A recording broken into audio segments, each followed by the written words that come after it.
Buenas noches, príncipes de Maine, reyes de Nueva Inglaterra, y bienvenidos al Club de los Lectores Muermos. A mi lado encontrarán un resumen de los temas a tratar en el vídeo de hoy, por si fuera de su interés acudir a la sección que les resulte más relevante. En concreto, en el apartado de temas, hoy hablaremos de la represión, la mente y el yo, la belleza y su capacidad destructora, la juventud, edad y tiempo, la capacidad de los viajes de suspender la vida de uno en el espacio-tiempo y la figura del artista, en especial el artista en crisis. Todos ellos temas axiales en la novela que hoy nos ocupa, La muerte en Venecia, de Thomas Mann. Esta fue la segunda novela que leí de Thomas Mann. La primera la enfrenté con mucha parsimonia cuando todavía era un adolescente. La montaña mágica. Años después, comencé con escepticismo La muerte en Venecia, solo para descubrir que hay libros que pertenecen a una edad o a un estado de ánimo y que debo retomar La montaña mágica cuando sea un anciano amargado para sacarle todo su jugo. Sin embargo, La muerte en Venecia es una novela perfecta para aquellos que se encuentran en las primeras canas y sienten en sus carnes eso que hemos dado en llamar la crisis de la mediana edad. Si una persona superficial se enfrentara a esta novela, la conclusión que sacaría es que se trata de un panfleto que cuenta la historia de un pederasta en plena crisis existencial que se pone cachondo y quiere follarse a un joven polaco al que espía en la distancia. Considerando la época que vivió el autor, resulta casi insólito que se pueda plantear un libro con esta premisa. Pero es que Thomas Mann contaba con un muro de defensa ante un análisis tan superficial. Él sabía perfectamente que su prosa tan pegajosa, ampulosa, elegante y lenta no sería leída por alguien que llegaría a una conclusión tan banal, no pasaría de la tercera página y gracias a ello la novela con sus múltiples dimensiones ha llegado hasta nosotros tan deslumbrante como cuando se publicó en 1912. Gustav von Aschenbach es un conocido escritor alemán que asiste con languidez a su envejecimiento inevitable. Es el modelo de dignidad solemne y autodisciplina exigente. Determinadamente cerebral y obligado por el deber, cree que el verdadero arte se produce solo cuando ha sido capaz de doblegar las pasiones corruptoras y las debilidades físicas. Un día, Aschenbach decide buscar inspiración artística viajando. Así, su viaje a Venecia es la primera indulgencia que se permite en años, y él lo percibe como un inevitable comienzo de su declive.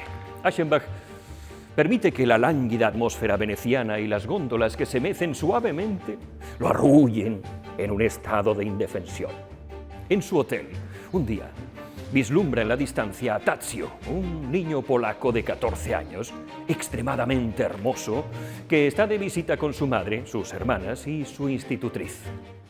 Al principio, el interés de Aschenbach por el niño es puramente estético, o al menos de eso intenta convencerse a sí mismo. Sin embargo, esa fijación estética parece convertirse poco a poco en una obsesión. Aschenbach pasa días enteros viendo jugar a Tadzio en la playa e incluso sigue a su familia por las calles de Venecia. El cólera infecta la ciudad y, aunque las autoridades intentan ocultar el peligro a los turistas, Aschenbach pronto se entera de la verdad. Pero es incapaz de abandonar a Tadzio y se queda en la ciudad contemplándolo en la distancia. Finalmente, la peste se cierne sobre Venecia y la familia de Tadzio se dispone a abandonar el hotel. Mientras están realizando los preparativos para irse, Aschenbach contempla nuevamente a Tadzio en la playa. Sus miradas se cruzan. Es el momento. El escritor se levanta para acercarse caminando al joven, pero justo entonces cae desvanecido. La peste lo ha alcanzado y muere a las pocas horas, dejando al mundo lamentando su pérdida. Thomas Mann nació en Lübeck, Alemania, en 1875. Su padre era senador y comerciante y su madre era brasileña de ascendencia alemana, que había emigrado a Alemania a una edad temprana. El padre de Mann murió cuando él tenía solo 16 años y poco después se mudó con su madre a Múnich, donde vivió durante gran parte de su vida. No le gustaba la educación formal y la escuela, pero asistió a la universidad y estudió para ser periodista. Su actividad literaria comenzó relativamente pronto, con una colección de cuentos que no destacaron demasiado, pero logró una importante notoriedad con su célebre novela Los Buddenbrook, publicada en 1901. En 1905 se casó y llegó a tener 6 hijos. Tras ese primer éxito literario, Mann continuó escribiendo cuentos y publicó Muerte en Venecia en 1912. Comenzó a escribir La montaña mágica, probablemente su obra más conocida, poco después, pero fue interrumpido por el estallido de la Primera Guerra Mundial. Después de la guerra, la fama de Mann creció exponencialmente y fue galardonado con el Premio Nobel de Literatura en 1929. Continuó viviendo en Alemania hasta que los nazis llegaron al poder, momento en el que la familia emigró a Suiza. Poco después, se convirtió en ciudadano estadounidense y vivió en los Estados Unidos durante algún tiempo, antes de regresar a Europa después de la guerra.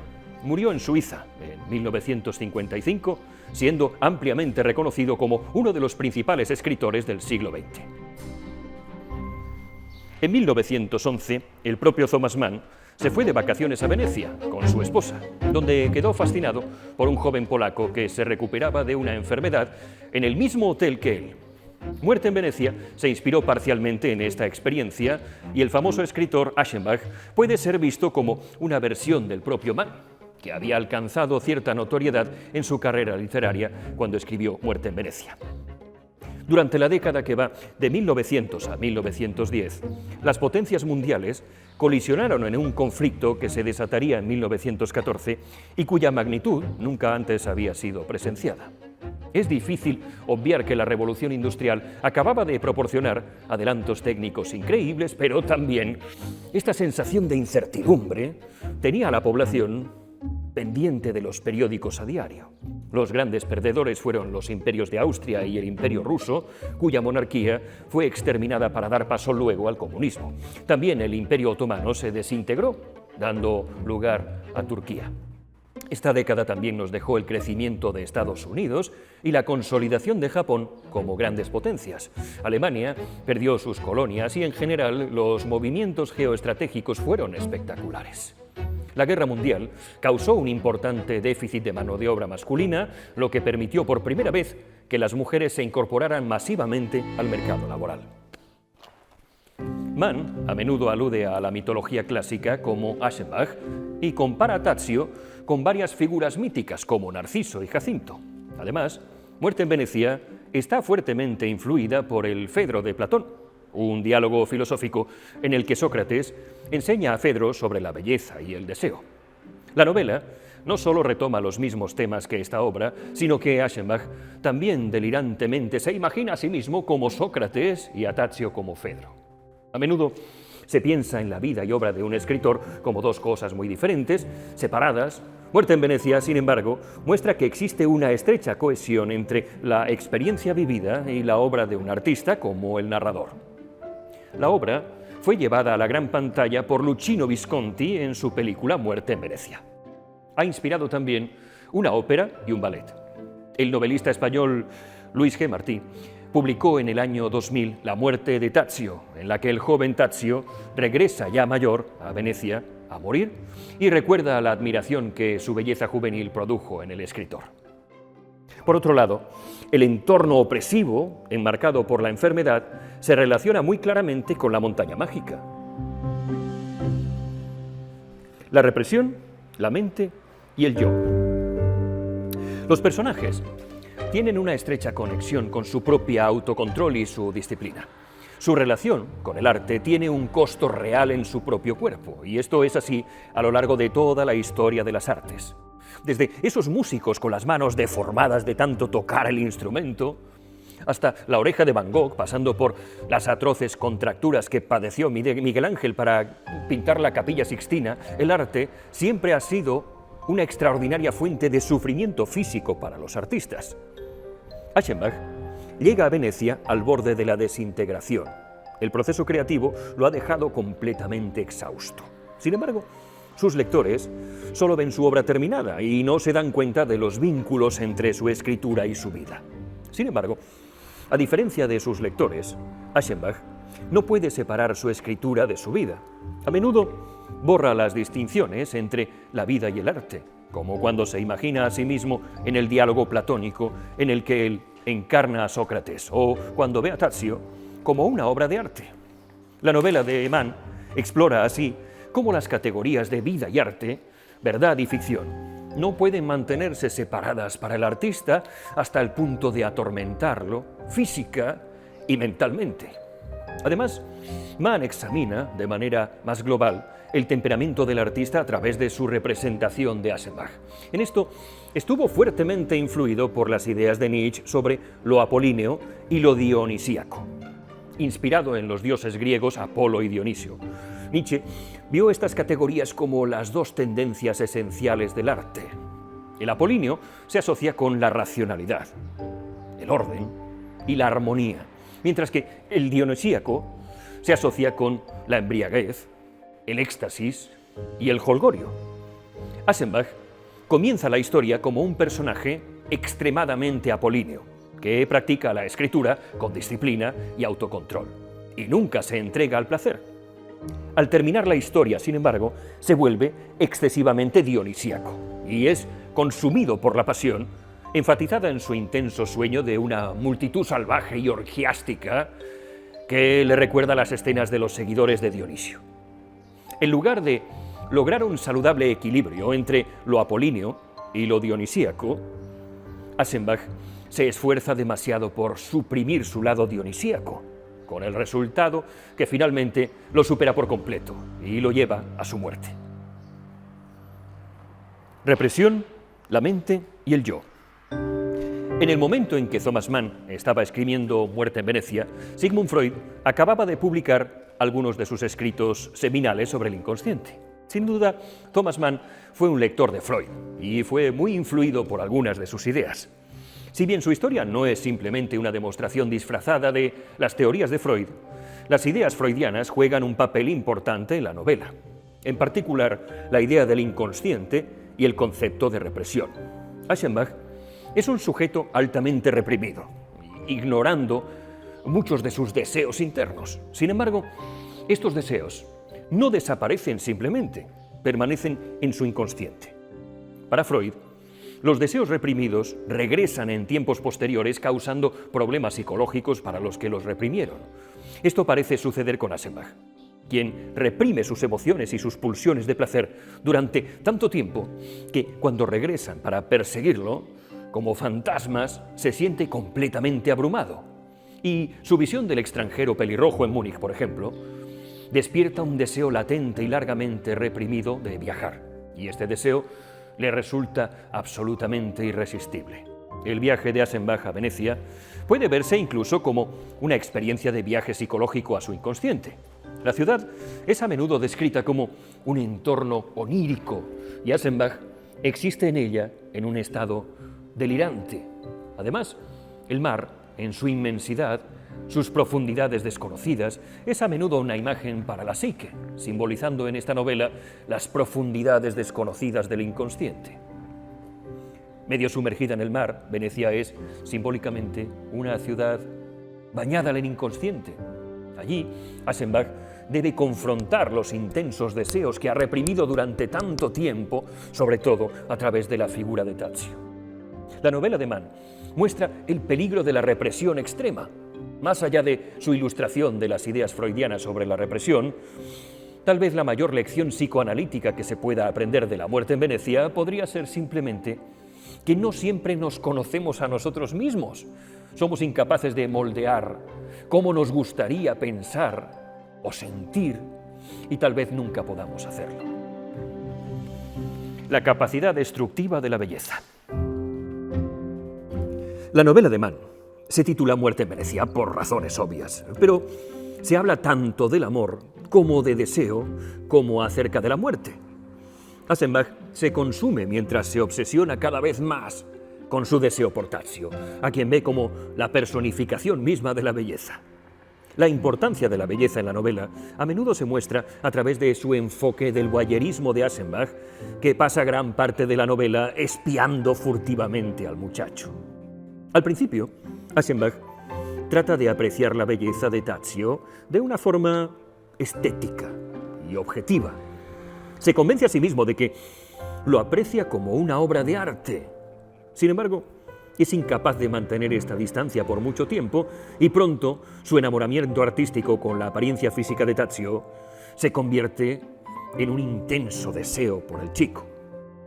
Como Aschenbach está completamente abrumado por la belleza de Tadzio, la novela cuestiona si la belleza, y por extensión el deseo, sería algo bueno o malo. Esta pregunta se plantea principalmente a través de alusiones a Fedro, obra en la que Sócrates y Fedro debaten sobre si el amor es algo positivo o negativo.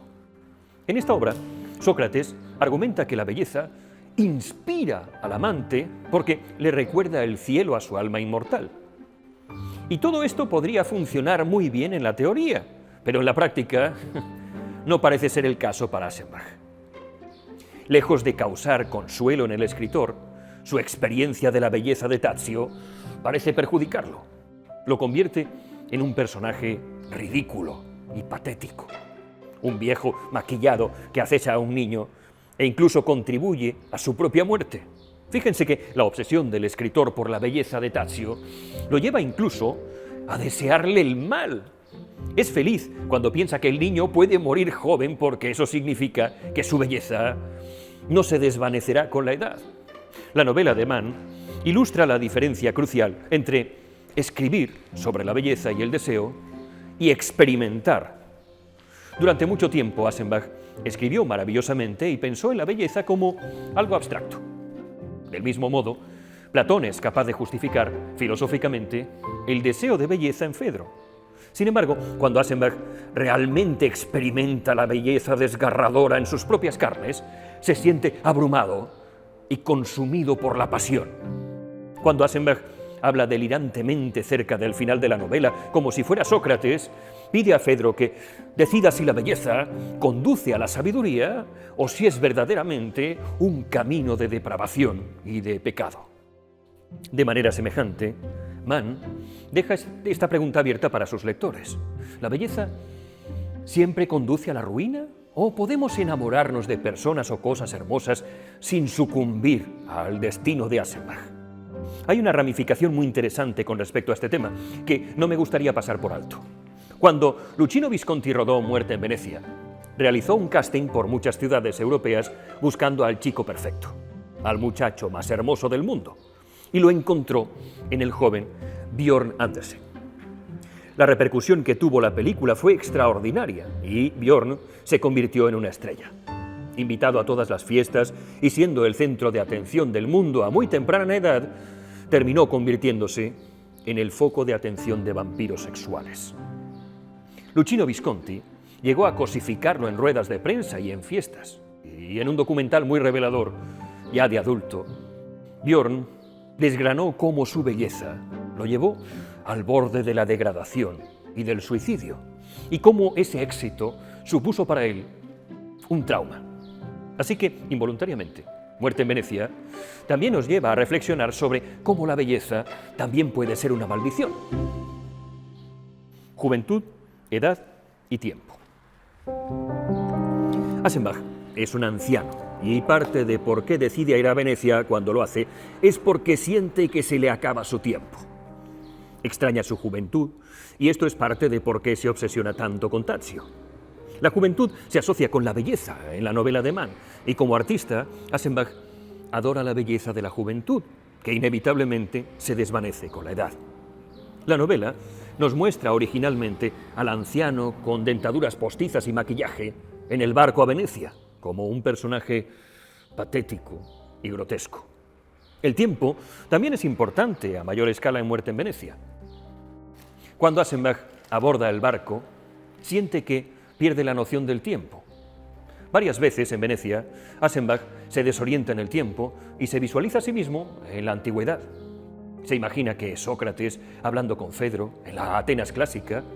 La antigüedad clásica es un sitio importante de fantasía para Aschenbach.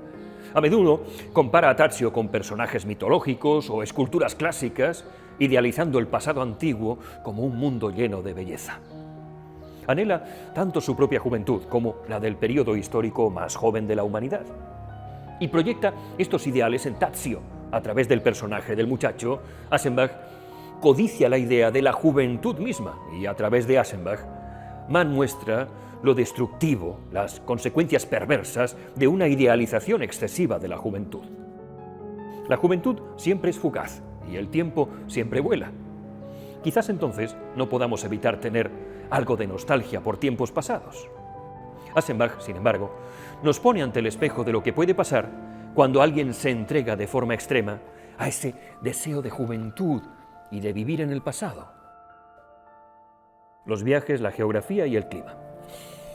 En términos de la trama, Muerte en Venecia es principalmente una historia de un gran viaje. El viaje de Aschenbach a Venecia puede ser visto como operando en múltiples niveles. El escritor no solo viaja físicamente a Italia, sino que también viaja simbólicamente al reino de su inconsciente y temporalmente a la antigua Grecia a través de sus visiones y sus sueños. Venecia es descrita constantemente como una ciudad nebulosa, de ensueño, en parte fantasía y en parte realidad, realzando el sentido del viaje de Aschenbach como altamente simbólico. Es particularmente importante que Aschenbach viaja al sur. La novela de Mann aprovecha algunos estereotipos de determinadas regiones de Europa.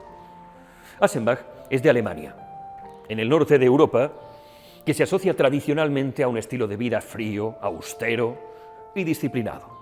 Su viaje a Italia es un viaje a un lugar más relajado, más cálido, más indulgente.